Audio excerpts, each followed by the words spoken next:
Hallo Leute, heute gibt es das Unboxing vom kleinsten UniFi Ubiquiti Switch, den es aktuell gibt. Das ist ein 5-Port-Switch, der nennt sich UniFi USB Flex Mini.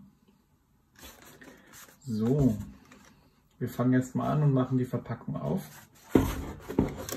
Einmal mit dem Messer aufschneiden, dann einmal aufklappen.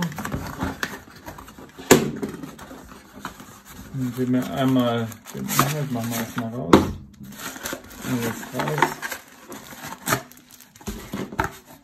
Die Verpackung ist nur noch Beipackzettel dabei. Festgeklebt ist nicht so wichtig. So. Einmal das Netzteil. Die Verpackung auch weg. So, dann haben wir hier einmal den Switch selbst. Hier der USB-C-Anschluss.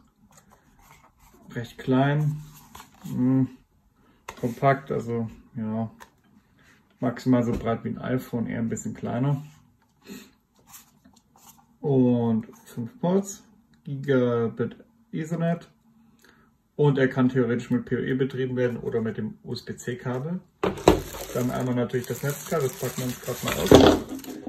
In dem Fall ein angestecktes Kabel, also USB-C-Netzteil zum Betreiben des Switches.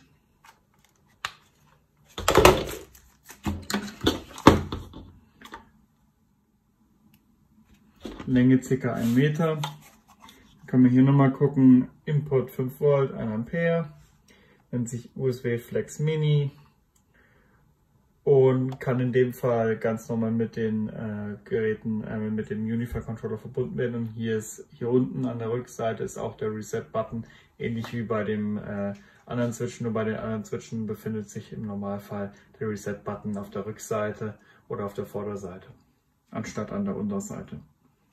Und vom Formfaktor her ist er sehr klein und kompakt und passt super in jede Ecke. Kann man auf den Tisch legen, kann man auch mit Panzerband oder ähnlichem an die Wand kleben, beziehungsweise an die Tischseite kleben und ganz normal das Ding anklemmen und verkabeln.